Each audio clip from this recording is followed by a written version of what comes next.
누가복음 20장 41절에서 44절 그리스도의 신분 논쟁이라는 제목으로 공부하겠습니다.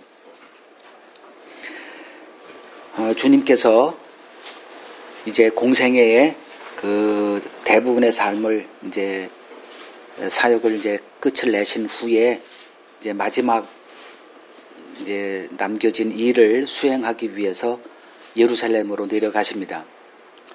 지금까지 우리가 누가복음을 통해서 공부한 그 예수님의 생애는 누가복음은 좀 특이하게 구성이 되어 있어요. 거의 9장서부터 예루살렘 마지막으로 가는 그 내용이 지금까지 쭉 우리가 지금 20장을 보고 있는데 19장까지 그 갈릴리에서 예루살렘으로 내려오는 과정 속에서 벌어졌던 일들로 구성이 되어 있어요. 그래서 누가복음만 보면 예수님은 예루살렘을 거의 뭐 한 번 간 건 정도로 이렇게 보여지는데 그래서 이제 이 공간복음이라고 그러죠.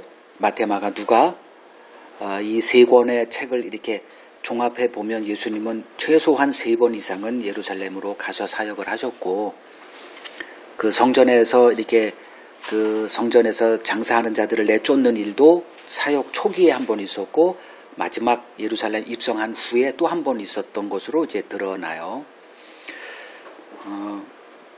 이제 예루살렘에 입성을 이제 나귀 새끼 타고 입성을 하시죠. 그리고 그 예루살렘 성전을 한번 둘러보시고 바로 그 성전에서 장사하는 자들을 다 내쫓는 일을 합니다. 그리고 매일 그 성전에서 사람들에게 하나님의 말씀을 전하는 일을 하세요. 거기서 이제 논쟁이 벌어지죠. 이 논쟁이 벌어진 날은 화요일로 보시면 됩니다. 그러니까 지금 권위 논쟁이 있었죠. 네가 뭔데? 뭐 하는 거야? 이건 그들이 당연히 했어야 되는 거예요. 만약에 교회를 목회하는 어떤 그 목사가 뭐 이상한 사람이 와가지고 갑자기 강대성에 서가지고 막 가르치기 시작하면 물어봐야죠. 너 어디 출신이야? 뭐 동일한 일을 이제 예수님에게 이제 따진 거죠. 무슨 권위로 이런 일을 하느냐. 그리고 예수님이 그 논쟁 끝에 이제 포도원 비유를 얘기하시죠. 그걸 통해서 유대인들이 하나님의 원수임을 이제 선포를 하세요. 이제 계속 당황스러운 견딜 수 없는 얘기를 막 쏟아내십니다. 그리고 나서 이제 그 세금 논쟁으로 또 예수의 책을 잡고자 했고 또 이제 사두개인들이 등장을 해서 부활 논쟁에 대해서 또 벌어졌고요. 모든 그 사람들이 예수님의 이 말 실수를 혹은 그가 어떤 선포한 말을 가지고 책 잡아서 이제 죽이고자 이렇게 했던 그들의 시도는 실패로 돌아갑니다. 이 사두개인들이 예수님의 답변 앞에서 이제 코가 납작해짐을 본 그 옆에서 다 듣고 있었던 그 서기관들은 바리새인과 한패예요. 이 누가복음은 바리새인이라고 안 하고 서기관으로 얘기를 하는데 마태복음 버전에서는 바리새인이라고 분명히 얘기를 해요. 그러니까 서기관들이 이 사두개인들이 그냥 예수님에게 한 번쯤 맞고 자빠져 있는 모습을 보고 너무 고소해가지고 선생이요, 선생님은 참 말씀을 바르게 전하십니다. 이렇게 축혀 세우는 일까지도 이제 이런 총극이죠. 이제 그런 일이 벌어지기까지 합니다. 자, 오늘 본문은 이 논쟁의 끝자락에 있는 그 논쟁을 이제 이렇게 기록을 해놨는데 이제 예수님이 논쟁을 시작을 하세요. 이제까지는 그들이 와서 논쟁한 거를 예수님이 반박하고 한 내용인데 41절을 보니까 예수님이 논쟁을 시작하세요. 제가 솔직히 말씀드리면 이것 빼버리고 21장 갈 거로 이제 계획을 잡고 그 가난한 과부가 2렙돈 헌금하는 거 이거 재밌잖아요. 더 이상 논쟁하는 거 이게 썩 내키지가 않더라고요. 그래서 이걸 넘겨서 2렙돈 내는 거 그 다음에 이제 종말에 관한 주님의 얘기로 빨리 가자. 저도 누가복음을 좀 빨리 끝내고 싶은 것도 있고 그러다가 다시 한번 이제 읽어봤어요. 그때 제가 그냥 예수님한테 한 대 의자 맞았습니다. 너는 재밌는 거로 이렇게 하냐. 이거는 예수님이 하신 거예요. 정신이 벌쩍, 요 각도가 참 중요해요. 어떤 시점으로, 어떤 관점으로 보느냐. 즉시 다 내려놓고 여기에 몰두하기 시작을 했어요. 왜 그랬냐 하면 이건 예수님의 관점이잖아요. 이 나머지 건 우리들의 관점이고요. 우리들은 관점을 이렇게 보고 이렇게 공격을 하더라. 근데 예수님은 그것은 다 쓸데없는 것들이었어요. 지금까지 우리가 살펴본 바로는. 그냥 말장난에 불과해요. 내가 얼마나 많이 아느냐를 입증하고자 하는 몸부림에 불과했고, 그 어떤 그들이 갖고 보여줬던 성경 지식도 생명과는 아무 관계도 없는 그냥 자기들끼리의 싸움이에요.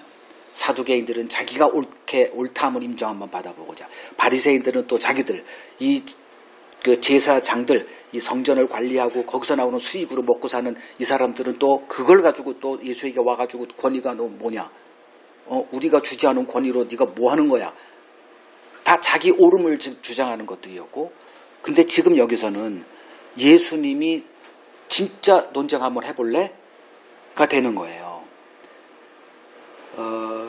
그래서 저도 아직도 갈 길이 멀구나. 그래서 이제 다시 주님 말씀 들어야지. 그리고 주님은 성경을 어떻게 보셨을까? 여기다가 귀를 기울여야 내가 예수의 증인이 될 수 있겠지 않겠는가라는 관점으로 요거를 하게 된 거예요. 자, 예수님이 뭐라고 하시냐면 이제 41절, 44절 같이 읽고 이제 해석해 보겠습니다. 예수께서 그들에게 이르시되 사람들이 어찌하여 그리스도를 다윗의 자손이라 하느냐? 시편에 다윗이 친히 말하였으되 주께서 내 주께 이르시되 내가 네 원수를 내 발등상으로 삼을 때까지 내 우편에 앉았으라 하셨도다 하였느니라. 그런즉 다윗이 그리스도를 주라 칭하였으니 어찌 그의 자손이 되겠느냐 하시니라. 딱 봐도 재미가 있어요, 없어요? 그게 우리들이에요. 주님은 이게 관심사예요. 근데 저도 마찬가지지만 딱 보는 순간에 넘어가고 싶어요. 안 듣고 싶어요. 랩돈, 2랩돈 낸 거 이거 재밌거든요. 다음 주에 오지 말라는 얘기가 아니고 정말 주님이 하신 말씀은 우리의 관심사하고 일치되는 게 없어요.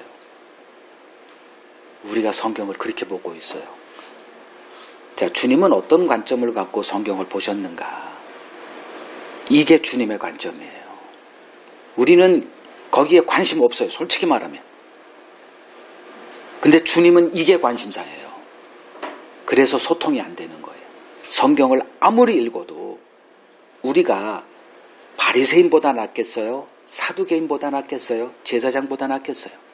저도 하루에 여기서 성경 공부에 이렇게 몰두하는 시간이 12시간 이상 됩니다. 근데 그들은 저보다도 더 많이 했을 거라고 저는 생각이 돼요. 어려서부터 하니까. 12살 때 모세 오경을 줄줄 외우지 않으면 랍비의 길 가지를 못합니다.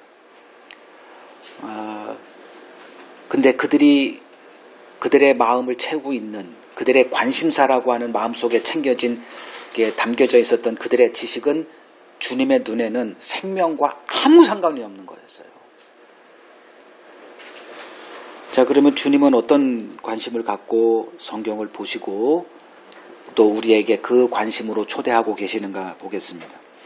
주님이 그들에게 물으신 것은 너희는 그리스도를 누구로 알고 있느냐에 관한 것이었습니다.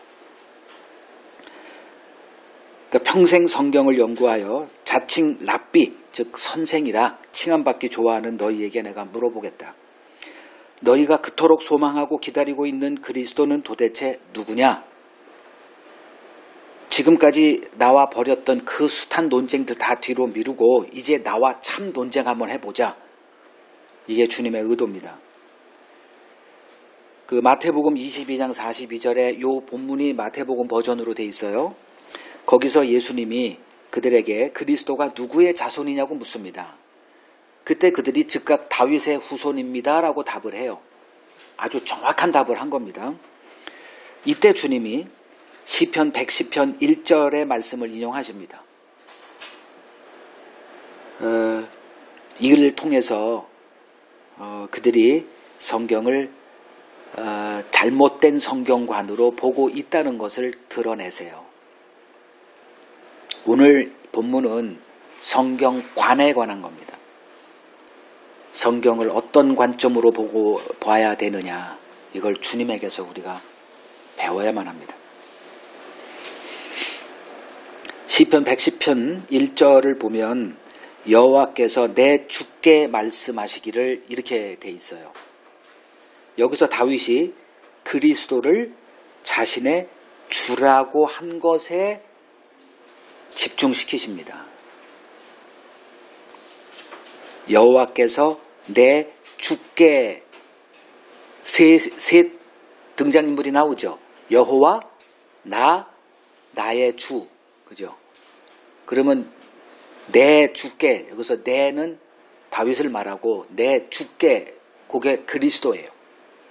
그리고 여호와께서 내 주께 말씀하시기를, 그러니까 하나님이 누구에게 말했어요? 그 말의 대상은 아들 그리스도입니다. 그래서 여호와께서 이 다윗의 시편인데 내 주께 말씀하시기를, 이렇게 되는 거예요. 등장인물이 셋이죠. 다윗이 내 주께, 이렇게 여호와께서 내 주께 말씀하시기를, 그거를 집어내신 거예요. 이게 우리 눈에 들어올까요? 우리는 그냥 넘어가요. 거기서 핵심 내용이 뭐지? 뭐 하라는 거야? 왜? 우리는 할 준비가 돼 있어요. 근데 주님은 믿으라고 하는데, 유대인들도 성경을 말씀만 하십시오. 뭘 할까요? 뭘 하지 말까요? 이 준비가 돼 있는 사람들. 아마 여러분도 비슷하지 않을까 생각을 해요. 젊었을 때 저도 말씀만 해주십시오. 어디든 뭐든 하겠습니다. 그게 참 좋은 신심인 줄 알았어요. 그게 유대인들이 보였던 반응이에요. 말씀만 하세요. 내가 무슨 선한 일을 해야 영생을 얻을지 말씀만 하십시오.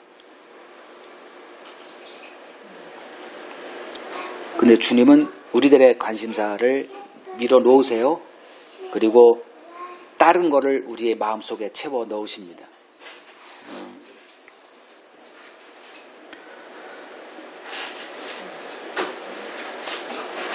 자, 유대인들에게 성경은 어떤 책이었는가?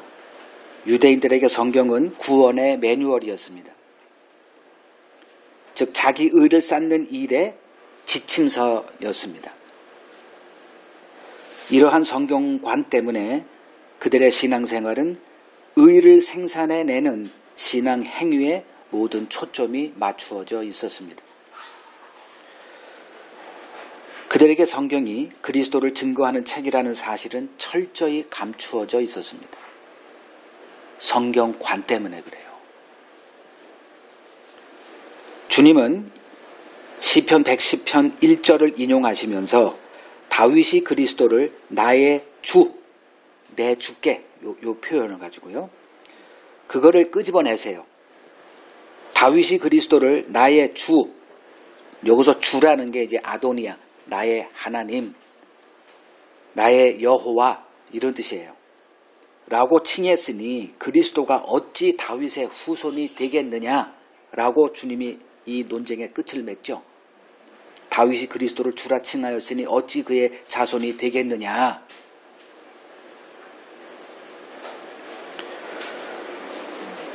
그리스도가 다윗의 후손으로 오신 것은 역사적 사실이죠. 그래서 병자들, 맹인들이 다윗의 그 후손으로 오신 예수 그리스도여 이렇게 외쳤던 거예요. 그리스도가 다윗의 후손으로 오신다는 이 사실은 혈통을 얘기하자고 하는 게 아니에요. 물론 우리들에겐 그 1차적인 그것은 뭐 우리가 믿어야 되고 알아야 되는 사실이지만 예수가 다윗의 후손으로 온다는 얘기는 그냥 혈통으로 다윗의 그것이니 그가 그다 이렇게 얘기하는 게 아니고 그 언약의 성취자로 그리스도가 왔다라는 것을 말하기 위해서 예수가 다윗의 후손 이렇게 되는 거예요. 그래서 마태복음 1장 1절 신약의 시작은 아브라함과 다윗의 자손 예수 그리스도의 세계 이렇게 되는 거죠.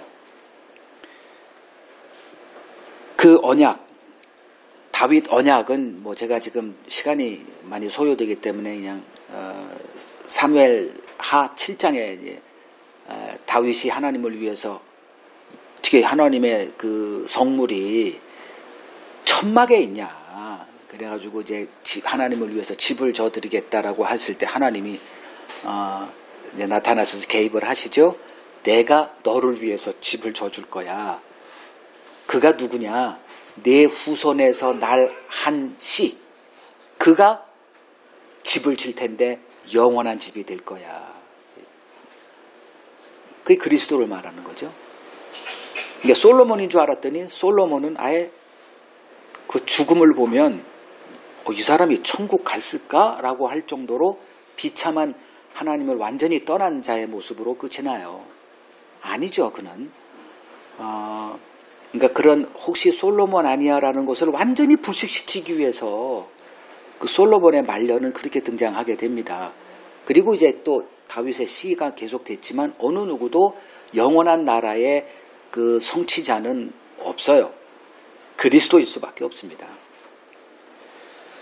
그 나라가 세워지기 전에 그가 행해야 할 어떤 한 이야기가 이 말씀에 담겨져 있어요. 그게 바로 그의 대적, 그리스도의 대적 마귀와의 싸움이었습니다. 그래서 창세기 22장을 보세요. 창세기 22장 17절을 보면 이제 아브라함이 독자 이삭을 죽이라고 하는 그 말씀에 순종해서 칼 들고 죽이려고 할 때 하나님이 아브라함아 그러지 마. 내가 준비한 예물이 있다 해가지고 뭐 숨겨놓은 그 제물을 드리는 거. 그리고 나서 이제 하나님이 아브라함에게 축복을 해 주시죠. 그 22장 17절을 보면 내가 네게 큰 복을 주고 네 씨가 크게 번성하여 하늘의 별과 같고 바닷가의 모래와 같게 하리니 네 씨가 그리스도를 말하죠.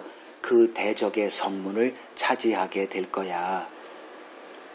예, 이것이 그 리브가에게도 동일하게 또 동일한 말씀이 주어집니다.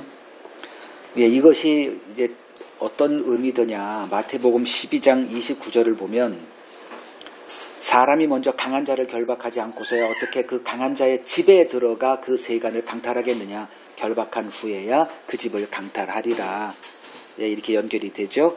그래서 주님이 더 우리가 마귀를 상대할 수 없는 건 마귀가 우리보다 강해서 그래요. 근데 예수는 마귀와 상대하실 존재 자체가 비교가 안 되는 분이죠. 그래서 더 강한 자로 오셔서 그 강한 자의 집에 있는 그 성문을 차지해서 포로되어 있는 자들을 풀어놨죠. 그게 우리들입니다. 그 시편 110편 1절 후반부는 이제 하나님께서 그리스도에게 한 말씀의 내용이에요.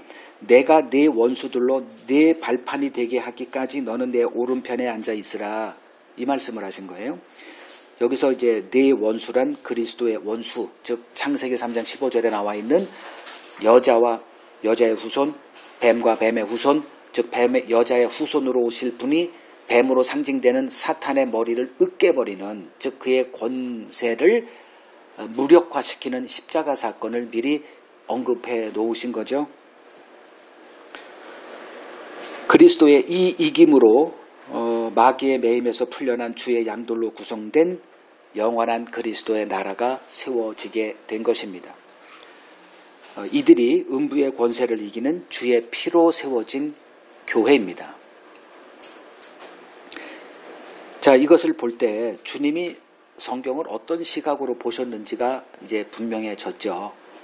주님은 자기를 보고 계셨어요. 그 성경이 나에 대해서 증거하는 것이다. 이거는 몇 번 주님이 얘기를 하신 내용이고요. 유대인들은 성경을 참 사랑했던 민족이에요. 오늘날 한국 교인들 성경을 참 사랑합니다. 제가 선교 사역을 하다 잠시 들어와서 이제 구두를 살 이유가 있었어요. 그래서 이제 구두 사러 어디에 구두방에 들어갔더니 구두방 주인이 기독교인이었나 봅니다. 이런 거. 제 앞에 있는 이 책받침이라 그래요. 이걸 책받침이라 그러나? 이거보다 한 5배 큰 거, 이만한 거를 이렇게 스탠드형으로 딱 있고, 성경 이거보다 어떻게 이렇게 큰 성경이 있고, 보통 강대상에서 이렇게 그만한 성경을 딱 올려놓고 그거 보고 있는 거예요. 손님이 왔는데도. 저쪽 어디 있습니다. 손짓하고 자기는 계속 성경을 연구해요. 제2의 유대인들이 우리나라 사람들이구나. 정말 성경을 사랑해요. 근데 그걸 그렇게 하면 안 되죠. 집에서 보십시오. 손님 왔으면 손님을 맞이해야죠. 그 성경이 미워지더라고요. 선교사가. 하여간에 그 유대인들은 참 성경을 사랑했던 민족이에요. 그리고 그냥 뭐 이마에도 붙이고 여기다도 붙이고 그냥 뭐 문선 어디다가 그냥 다 성경. 제가 청년 때 성경 암송하느라 그렇게 했어요. 제가 직장 다니면서도 성경을 갖고 다닐 수가 없어가지고 조그마한 그 암송하는 뭐 영어 단어 외우기 하금 조그마한 거기다가 성경 구절을 일일이 써가지고 하다 보니까 이만큼 돼. 그래서 갖고 다니면서 계속 그걸. 그러니까 옆에 있는 사람들이 뭐 하는 거야? 그래서 이거 봐. 이거 전도해가지고 목사라는 별명을 갖고 있었어요. 제 직장 생활하면서. 그 유대인들이 그렇게 성경을 사랑했어요. 입에서 성경이 그냥 줄줄 흘러나왔고, 그러나 그 많은 성경 지식을 통해서도 인간이 하나님의 시야 앞에 얼마나 영적으로 비참한 존재인가를 전혀 보지 못하고 살고 있었습니다. 그 증거가 성경을 실천할 수 있다라고 하는 자기 확신이었어요. 성경을 제대로 보게 되면 이거는 인간에겐 불가능한 일이지만 성경대로 살 수 있다라는 자체가 없어져요. 그래서 하나님이 예수를 믿으라고 하는 거거든요. 성경을 한마디로 얘기하면 성경은 무슨 책입니까? 왜 우리가 예수를 믿어야 하는지에 관한 변증서입니다. 근데 유대인들은 그렇게 가질 못했어요. 그렇게 성경을 잘 알고 있으면서도 어떤 상황에 있어도 어떤 뭐 경우에 있어든가 성경으로 촥촥촥 거기에 있는 그 얘기를 할 수 있는 그 실력을 갖고 있으면서도 인간이 하나님 앞에서 어떤 존재인지를 보질 못하고 있었습니다. 이게 인간이에요. 그 결과 자신들이 성경의 규례를 실천할 수 있다고 생각해서 행함의 길로 치달았던 것입니다. 이것이 저주의 세계라는 것은 그들에게 보이지 않았습니다. 주님이 이러한 종교 세계에 율법 외의 다른 의로 등장하신 것입니다. 이제 인간의 의와 하나님의 의의 충돌이 시작됐습니다. 결국 힘을 소유하고 있는 종교에 의해 하나님의 의로 오신 예수가 배척당하고 죽임을 당하게 됩니다. 교회는 이 예수의 죽음에 동참하는 자들입니다. 이 세상에서 이기는 기독교, 승승장구하는 기독교는 거짓 기독교일 수밖에 없습니다. 주님은 승천하시기 전에 제자들에게 딱 한 가지 당부만 남기셨어요. 예루살렘을 떠나지 말고 아버지께서 약속하신 그 성령을 기다리라는 것 하나였습니다. 성령을 받아야 성경에 감춰져 있는 하나님의 구원이 보이기 때문입니다. 성령을 받은 베드로에게 일어난 일이 바로 이것이었습니다. 그 오순절 그 성령 강림한 날 그가 일어나서 이제 설교를 하죠. 복음을 전합니다. 그때 그가 이 구절을 들이대요. 놀라운 일이 벌어진 겁니다. 그 평생 성경을 연구했던 바리새인들도 보지 못하고 사두개인들도 보지 못하고 그것으로 업으로 삼고 있던 제사장들도 보지 못했던 성경 구절이 예수의 십자가 사건이고 그 십자가가 하나님의 실패가 아니라 우리를 구원하시기 위한 하나님의 비밀이었다는 것을 그의 입으로 선포합니다. 사도행전 2장을 보세요. 이걸 인용하고 있다니까요. 사도행전 2장 34. 다윗은 하늘에 올라가지 못하였으나 친히 말하여 이르기를 주께서 내 주에게 말씀하시기를 내가 네 원수로 네 발등상이 되게 하기까지 너는 내 우편에 앉아 있으라 하셨도다 하셨으니 그런즉 이스라엘의 온 집은 확실히 알지니 너희가 십자가에 못 박은 이 예수를 하나님이 주와 그리스도가 되게 하셨느니라. 성경 보는 눈이 달라진 거예요. 성령 받은 사도들의 입에서 선포된 것은 십자가에 못 박혀 죽은 예수와 그의 부활 사건이었습니다. 그들의 눈에 성경에 감춰져 있는 예수가 들어오기 시작한 것입니다. 그래서 옛것과 새것을 꺼내 하나님의 구원이 그리스도에게 수렴하고 있다는 것을 증거했던 것입니다. 성령을 받지 못한 사람은 예수 믿으면서도 여전히 자기 의의 길로 나아갈 수밖에 없습니다. 요 구절 한번 보실래요? 사도행전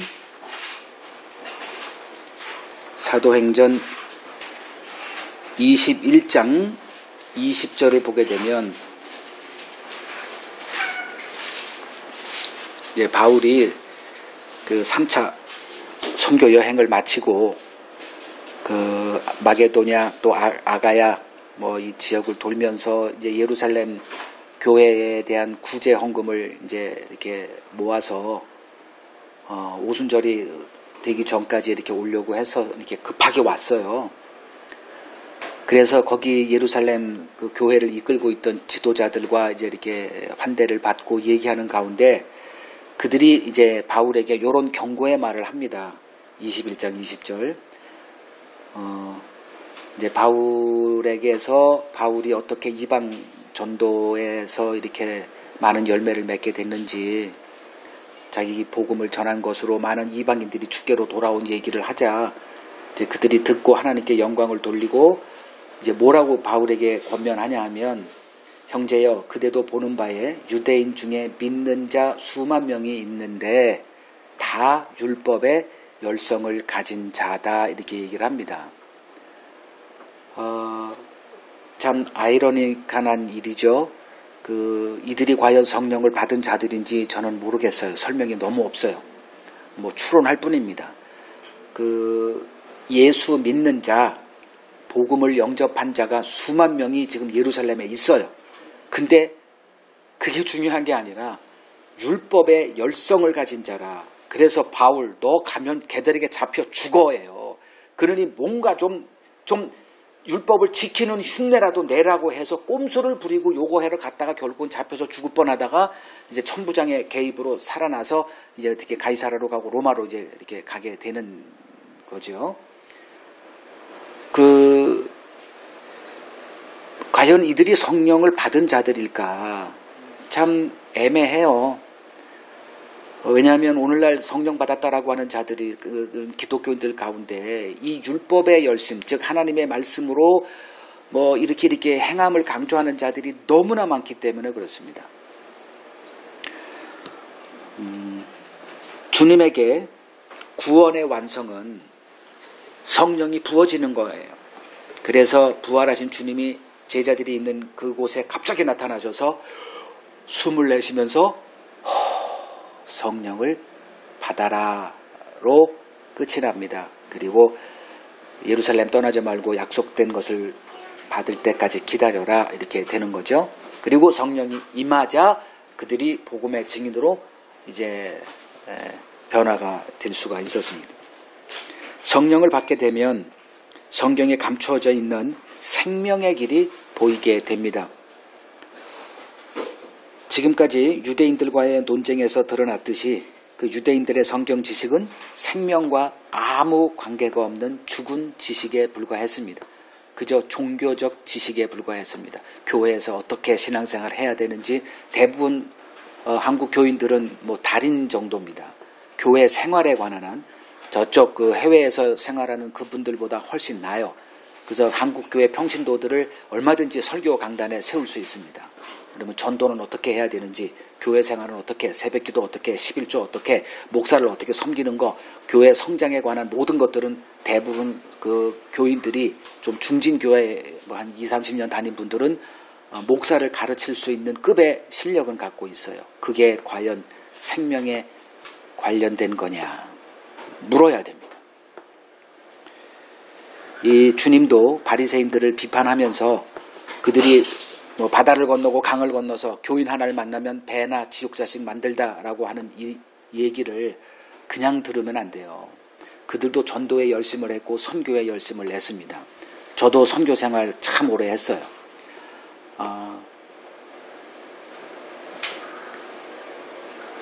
성령이 임하자 그 사도들의 입에서는 이제 수많은 설교와 가르침들이 쏟아졌지만 다 생명에 관한 것들이었습니다. 그 생명에 관한 것들은 다 그리스도와 연관이 되어 있어요. 십자가에 못 박혀 죽으신 그리스도, 그의 부활에 관한 것이었습니다. 그래서 주님이 살리는 것은 영이니 육은 무익하니라. 내가 너희에게 이른 말은 영이요 생명이라 선언하셨습니다. 성경을 그토록 연구했던 유대인들에게 생명 역사가 벌어지지 않고 생명으로 오신 주를 알아보지 못하고 예수를 죽였던 이유는 그들의 잘못된 성경관 때문이었습니다. 그래서 마태복음 6장 22절에서 23절을 보면 눈은 몸의 등불이니 내 눈이 성하면 온 몸이 밝을 것이요 눈이 나쁘면 온 몸이 어두울 것이니 내게 있는 빛이 어두면 그 어두움이 얼마나 더하겠느냐. 성경 지식이 중요한 게 아니에요. 성경을 잠깐 연구해서도 1년도 안 됐다 하더라도 빛이 밝으면 복음의 빛, 생명의 빛은 보이게 돼 있습니다. 수십 년 동안 성경을 달고 살았던 그들이 생명으로 오신 예수를 알아보지 못하고 그 예수님의 입에서 선포되는 말을 하나도 이해하지 못했던 것을 대수롭지 않게 여기면 안 됩니다. 성경이 십자가에 못 박힌 예수로 풀어질 때 마음이 뜨거워지는 일이 벌어지게 됩니다. 이건 여러분들이 다 경험하셨으리라 생각을 합니다. 이 십자가의 사건이 이게 풀어지는, 성경이 이걸 얘기하는 거구나 할 때 우리의 마음은 뜨거워지게 돼 있어요. 이때 그리스도의 죽음과 부활에 내가 참여한 자가 되었구나를 알게 됩니다. 교회는 그리스도의 핏부림을 받아 그리스도의 생명에 연결되어 있습니다. 그 생명에 연결되어 있기 때문에 예수의 죽음과도 연결되어 있습니다. 이들이 그리스도를 사랑하는 자들입니다. 베드로전서 1장 8절을 보면 예수를 너희가 보지 못하였으나 사랑하는도다. 이제도 보지 못하나 믿고 말할 수 없는 즐거움으로 기뻐한다. 이렇게 말하고 있습니다. 성령이 임하면 죄의 눈이 열리게 돼 있어요. 그래서 예수님이 내가 떠남이 너희에게 유익이야. 내가 가지 않으면 다른 보혜사가 올 수가 없어. 성령이 임하면 죄에 대해서, 의에 대하여, 심판에 대하여 세상을 책망할 거야 라고 말씀하십니다. 죄에 대하여라 하면 너희가 예수를 믿지 아니함이요. 의에 대하여라 하면 그가 하늘에 올라가셨다. 심판에 대하여라 하면 이 세상 임금이 심판을 받았습니다. 이렇게 말씀하십니다. 이 세상의 죄의 기준, 의의 기준, 심판의 기준이 성령 오셔야만 바로 잡히게 되어 있습니다.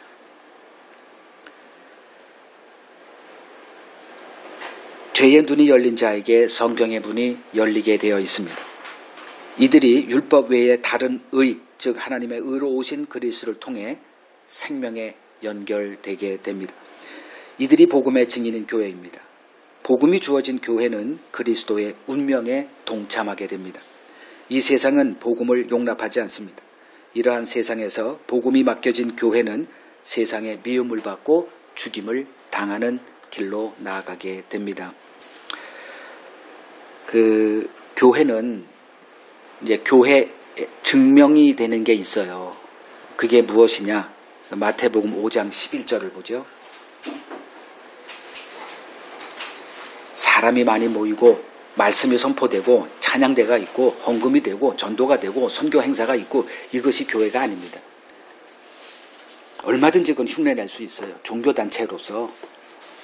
그러면 교회가 교회로 입증되는 그 결정적인 것을 하나님이, 주님이 정확하게 얘기하신 게 뭐냐.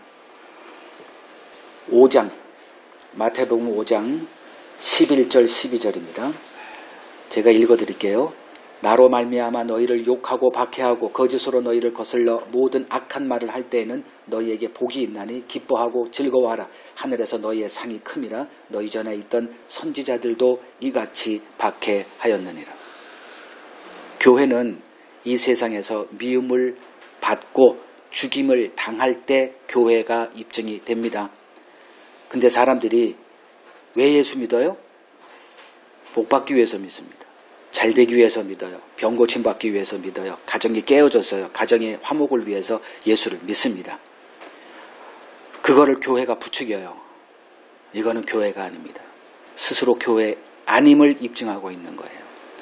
여러분들이 성경을 에서 진리를 보고 싶으시다면 내려놓아야 될 게 몇 가지가 있어요.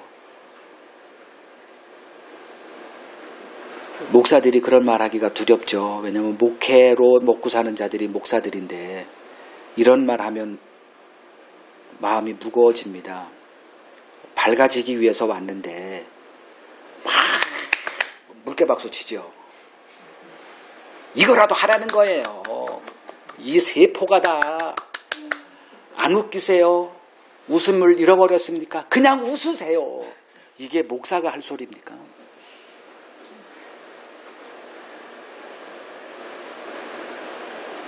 여기에 몇 번 길들이다가 보면 성경의 진리는 지나가게 돼 있어요.